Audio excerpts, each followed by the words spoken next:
last name? Matsui. Matsu. Matsui. Matsumi. Matsui.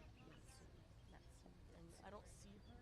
Okay, well, So if she's not Matsui. then Miller Meeks, I think she might be in committee. McClellan. I don't think so. Matsui. Yeah.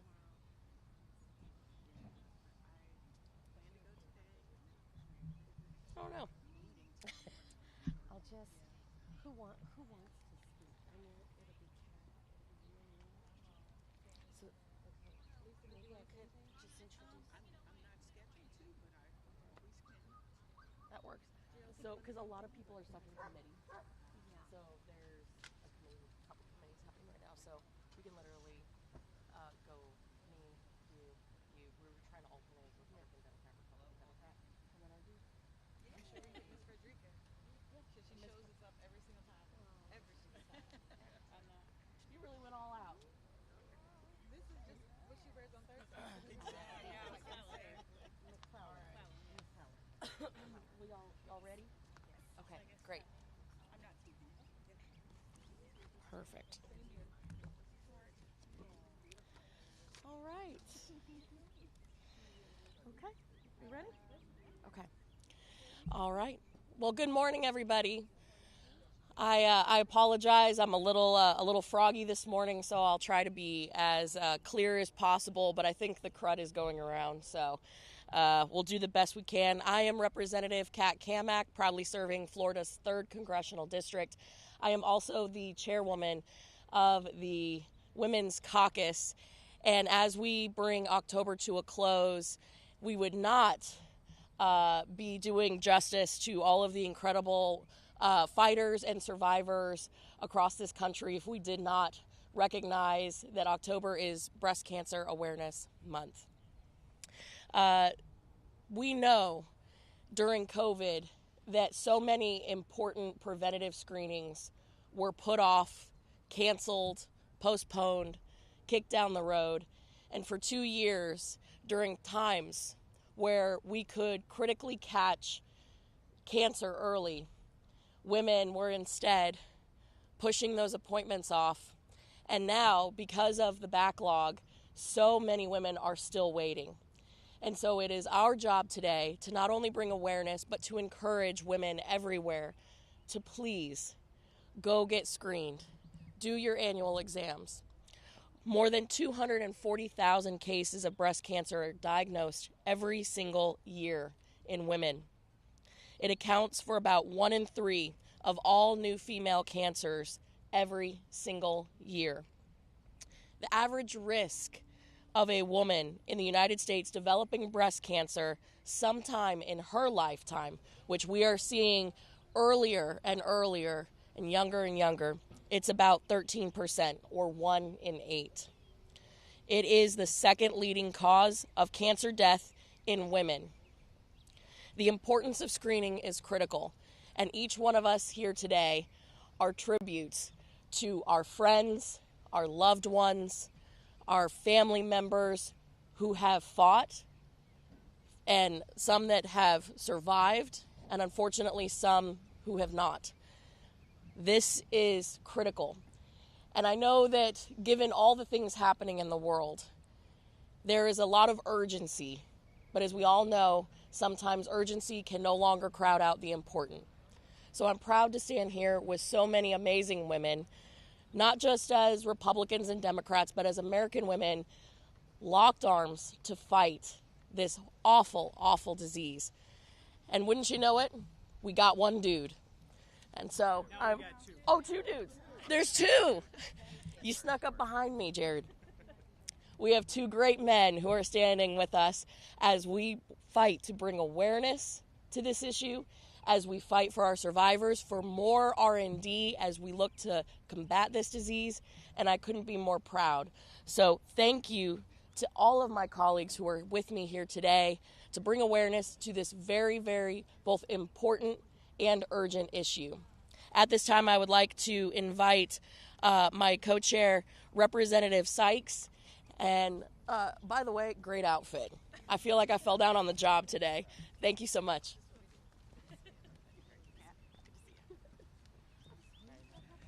Good morning, everyone, and thank you for being here. And also let me thank Kat, Representative Kamek, for organizing this very important press conference to demonstrate our unity to end breast cancer. My name is Amelia Sykes. I am the Congresswoman for Ohio's 13th Congressional District, and I'm also honored to serve as one of the co-chairs of the Bipartisan Women's Caucus. And I'm certain that everyone here today behind me and watching knows someone who has been impacted by breast cancer, whether it is a mother, a grandmother, a sister, a friend, an aunt, a cousin, a child, or even yourself. This disease knows no political, economic, geographical boundaries, and it doesn't care if you are a Republican or a Democrat, if you're from a red state or a blue state or a purple state.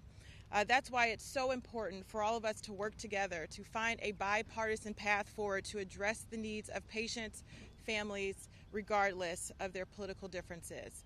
At the core, ending breast cancer requires making sure everyone has access to quality, affordable care at the right time and at the right place. As a lawmaker and someone with a public health background, I know how important it is to get involved and have early screenings. And particularly, this is a concern to me as a Black woman. While Black women have a much lower incidence of breast cancer, Black women are more than 40% more likely to die from breast cancer than our white counterparts. And these incredible obstacles that prevent us from getting the screening and the preventative care and the treatment are abysmal, startling, and just plain right wrong. We know that closing the gaps into care and increasing access to quality, affordable care, affordable prevention, early detection, and treatment options, all of these things can help ensure that people, their patients, and families are protected, and most importantly, we are saving lives. I am proud to co-sponsor critical legislation like the Nancy Gardner Sewell Multi-Cancer Early Detection Screening Coverage Act, which has been introduced by our own Terry Sewell in honor of her mother, would increase access to multi-cancer screenings tests through the Medicare program. This vital legislation would help improve our ability to treat and prevent cancer, saving the lives of millions of cancer patients across the country. But this is only the beginning. I am confident in the women and men behind me, in this chamber, in the United States Congress, in ensuring that we are protecting the lives of those who are affected by cancer. And if I can say and emphasize Kat's words, Representative Kamek's words, it is early detection saves lives. If you have put off a screening, please use this as a reminder that you should get screened. Contact your local health care providers immediately to make sure that you're doing what you can to protect yourself and catching any signs of cancers before it extends and grows to something that becomes much more deadly and uncontrollable. So I am grateful to be with you all today, and I am excited to hand off the podium to my good friend from Texas, Monica De La Cruz.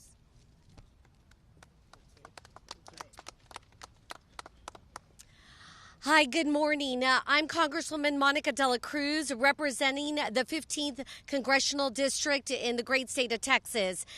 Today, I could not be more honored to be here in front of you, here with my colleagues on both sides of the aisle. And I say that today because one of my very best friends, Rosie, suffered from breast cancer, had a double mastectomy, and is today having surgery due to that surgery. So my heart, my prayers, and my thoughts are with my very best friend. And today it is so meaningful for me to stand up here with my colleagues to show that this is not a red issue, it's not a blue issue.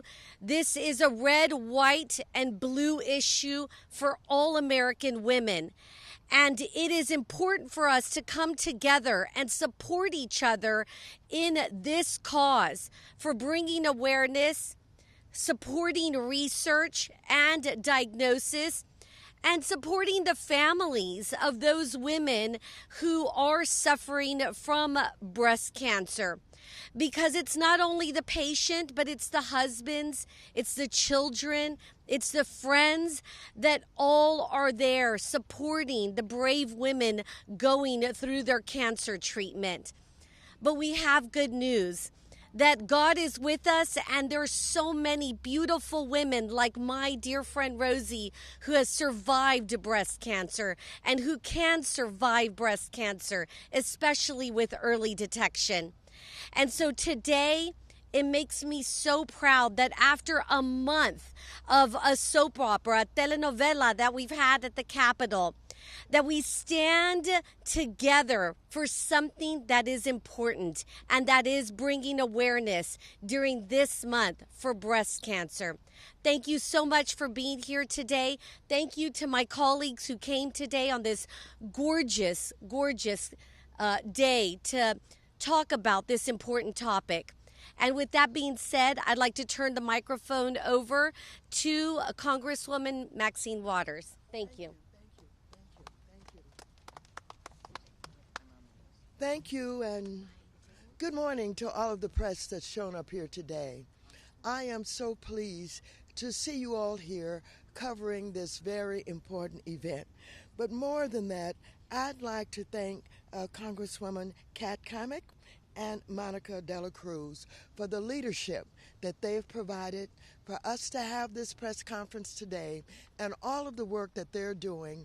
And this is especially important because this month we're highlighting breast cancer. We are women who not only care about ourselves, but we care about all women. And we want to make sure that we share the information and that we give the support that is needed for all women to understand how their lives can be saved. I have 3 friends that fall into 3 different categories. I have one friend who is taking chemotherapy right now, who discovered a little bit late. We're very hopeful that it's going to turn out okay. I have another friend that died because she did not have early detection. And I have a young friend who discovered a lump on her honeymoon. And so this is going to be early detection for her in self-discovery. And I know that she's going to be fine. But I want you to know too many women are dying that did not have to die because they did not understand the importance of early detection. Too many women of color in particular are dying because they did not understand and take advantage of the opportunities to have early detection. I believe that we can fight cancer. We've invested a lot. We're going to continue to invest a lot from the public policy standpoint. We're going to continue to give support. We're going to continue to give outreach. We are doing this because we care so very much about all women. And am I proud to be here today in this cooperation in the Women's Caucus that is bipartisan. We're not worried about which party we belong to today. And I know sometimes we're ranting and raving about public policy, but not on this issue. We're together, Democratic women, Republican women, working together to give information that we know will save lives. And so I'm absolutely committed to the proposition that we can save lives. And I want all of the women within earshot to understand that we can be very important in the discovery of lumps. Self-examination still works. I want women not only to do that in the shower whenever they have the opportunity to, but also get your checkups from your doctors and make sure that you're getting the screenings that are necessary. We are committed to doing this, and when you see the Democratic women and the Republican women working together, you know we must be very serious about this issue. And so I was here today, not only because I was committed, but I reached out to other women in the Democratic caucus and said, please join, please be there. We all need to be represented. And while I was running a little bit late today, in my high heels, I kept running so that I could get here and share this information with all of you. So do us good. Give us real coverage, make it the front pages, do everything that you can to ensure that the education and the information gets out.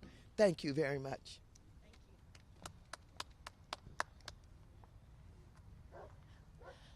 Thank you, Representative Waters. Now I'd like to welcome a great friend and doctor, Representative Miller Meeks, or 3M as we call her. Thank you so much, Kat. Thank you and Representative Dela Cruz for organizing this. And I'm going to speak both as a nurse, as a doctor, a former director of public health where breast cancer and screening failed, and then also I had an aunt and my sister died of breast cancer. So 3 things, and we've passed legislation on all 3 of these things. On Breast Cancer Awareness Month, we want to make sure that women know that there is prevention, that there is treatment, and that there is recovery. So prevention, whether it's self-breast exams, visiting with your provider, mammograms or 3D mammograms, changing the age as we've done with veteran women in toxic exposure so that they can get mammograms at an earlier age. All of that is part of preventing breast cancer and adding to that the new medicine, new science, and that is on genetic testing. So the availability of those things and the new genetic testing, new factors that you can test in the blood to detect cancer at a much earlier rate. Treatment. We know that treatment has vastly changed from the time when I was a nurse, when we did complete mastectomies, to the time now where we do small nodular removal, leaving the breast, to radiation, to chemotherapy, to individually treated chemotherapy and infusion. All of our the portfolio that we have to treat breast cancer is dramatically changed and has led to the increased lives of women, and that includes genetic testing as well. And then third is recovery. And we don't talk about recovery a lot, but I think Representative Dela Cruz mentioned that with support for families. But more than that, it's breast reconstruction so a woman can feel whole again, or the type of device if they don't want to have a breast reconstruction, and improved devices. We have legislation on all of those issues. So we want women to know that we are here to advance their awareness and let them know that there is prevention, there is treatment, and there is recovery. Thank you so much. I'm going to yield now to Representative Schakowsky from Illinois. Thank you. I am so honored to be here with this bipartisan group of women and men who support this important cause. So I want to talk to you about dense breasts. Dense breasts. Right now in the United States of America, 43,000 women die each year from breast cancer. And many of them, it's just been undiagnosed or misdiagnosed. And it turns out that 71% of the women who die, who are diagnosed with breast cancer have something called dense breasts. So early detection is very, very important, but it doesn't always catch. If you have a mammogram, regular mammogram, doesn't always catch dense breasts. This is not something that if you do your own breast examination that you necessarily feel, but about half of women have dense breasts, and 71% of the women, as I said, who are diagnosed have dense breasts. So early detection is very, very important. So we have to pass the legislation that we're all here about. But I also want to mention that we have a bill called Find It Early that says that women who need to be diagnosed to see if they have dense breasts, when you find out that you have dense breasts and you need a different kind of examination, it can cost up to $800 to be able to get that examination. In other words, a mammogram can be free, but the other diagnostic techniques can cost up to $800. And many women say, forget it. I'm not going to do it. I can't afford it. So our additional legislation, the Find It Early Act, would say that any kind of diagnostic diagnostic testing for breast cancer has to be free of charge. So let us pass the legislation to make sure that we have early diagnosis, and let's also make sure that we pass legislation, the Find It Early bill, to make sure that women, the almost half the women in the country that have dense breasts, get the kind of attention that they need and the diagnosis that they need for free. So we stand here on behalf of women. We stand here in a bipartisan way. Our wonderful men colleagues have joined with us, and we can get this done. We have to get this done. So many women dying of breast cancer in the United States of America. Shame on us when we can do something about it. That's why we are here. Thank you so much.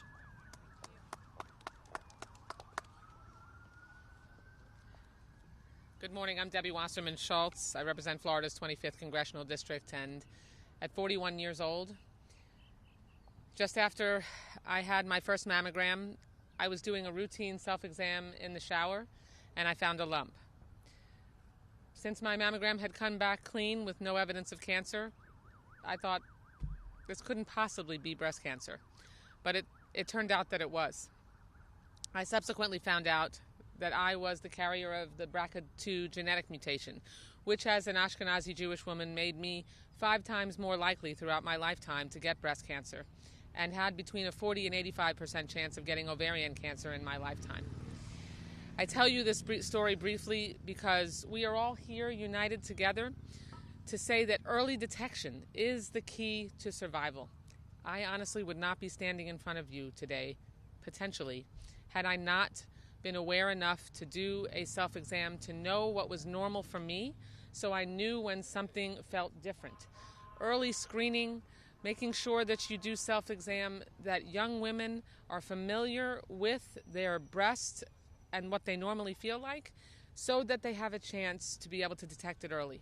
I passed legislation into law called the EARLY Act, the Education and Awareness Requires Learning Young Act, that has appropriated over time $40 million towards educating and raising awareness in young women, because so often they are dismissive of their own health. They think that they're invincible. Doctors, when young women come in with a problem, send them home and say, oh, it's probably just a cyst, or young women perceive that young women don't get breast cancer. Even the United States Preventative Services Task Force, which all of us have fought against in order to try to preserve the ability of women between 40 and 50 to begin their mammography screening, still, even though they have made a change recently, suggest that women who are 40 don't need to get a mammogram every year.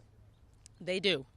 And experts in cancer and radiology say that consistently. It's why in the law, in a bipartisan way, we've prohibited the implementation of that legislation. I've sponsored the Reducing Hereditary Cancer Act. Many of the women behind me and men are co-sponsors. Medicare actually only allows for a genetic test for someone in Medicare even if they have immediate family who, like mine did, who have a genetic mutation, the only time they can get a genetic test is if they already have breast cancer. Newsflash, breast cancer and any cancer is more expensive to treat than simply allowing someone to get a genetic test when they have an immediate family member and be able to avoid getting cancer or catching it early. That's the key message that we have. Thank you so much. We're here in solidarity during Breast Cancer Awareness Month, and we have so much comprehensive effort to eradicate cancer. And as a survivor with many of my sister survivors and those that love us, we appreciate the effort so much. Thank you.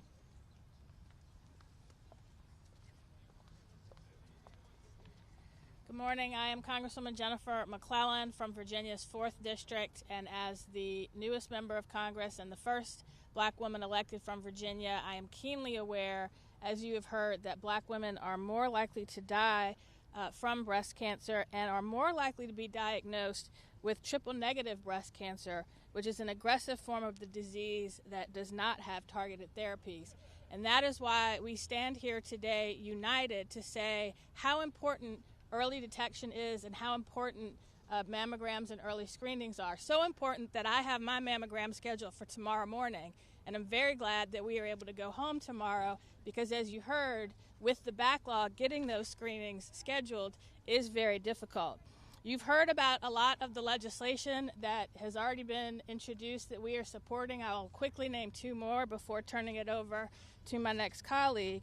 And that is the Screens for Cancer Act to reauthorize the National Breast and Cervical Cancer Early Detection Program to provide cancer screenings and diagnostic services to uninsured, underinsured, and low-income Americans who do not qualify for Medicaid.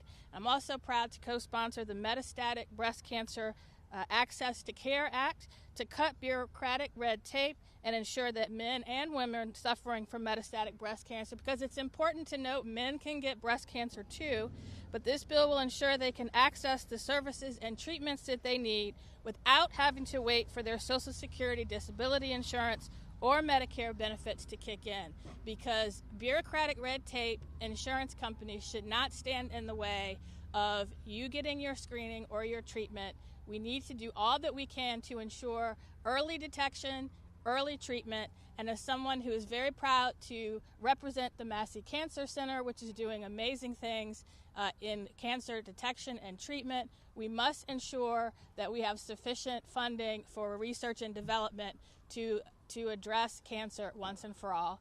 With that, I would like to turn it over to my colleague, Frederica Wilson of Florida.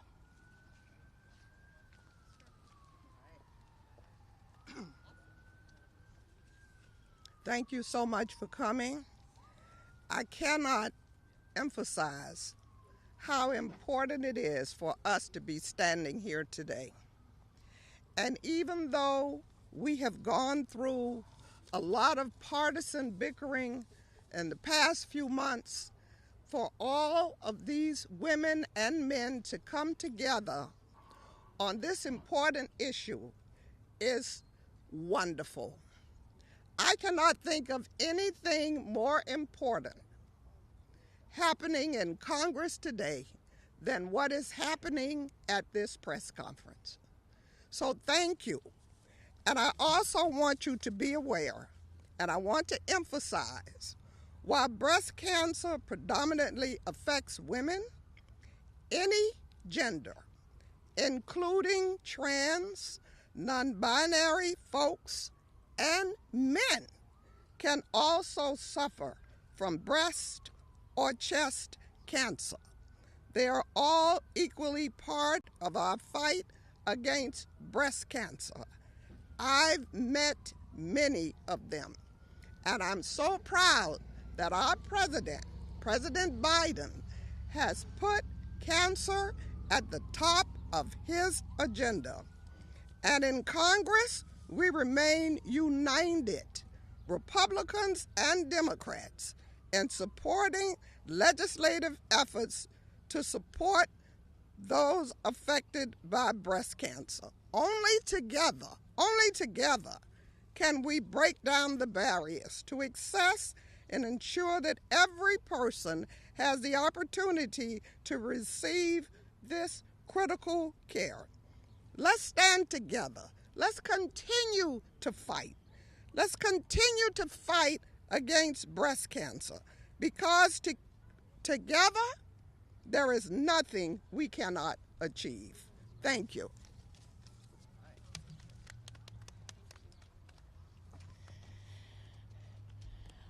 Well, I first want to thank all of my colleagues who have joined me here today, including two of our fellows, Representative Langworthy and Representative Moskowitz.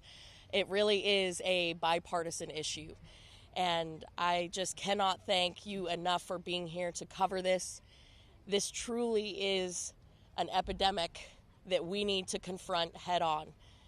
This is not a Republican issue. It is not a Democrat issue. This is an American issue. It is a woman's issue. And we are united in the fight against breast cancer. And again, thank you all so much for being here.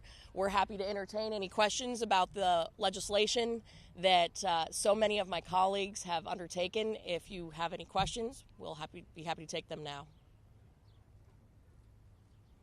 Seeing none, we will get out of the sun and get back to work. So thank you all so much.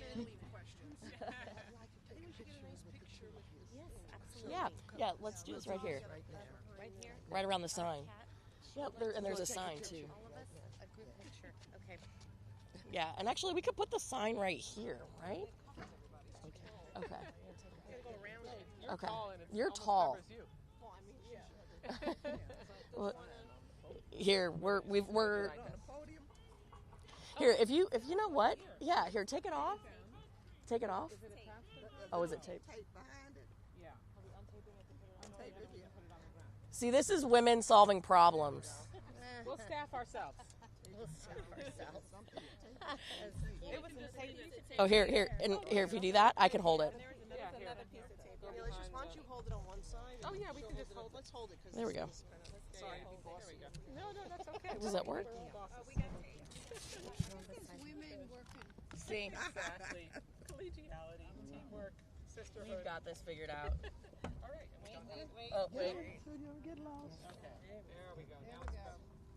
All right. Oh wait. Should probably take my sunglasses off. Here, let me take my glasses off.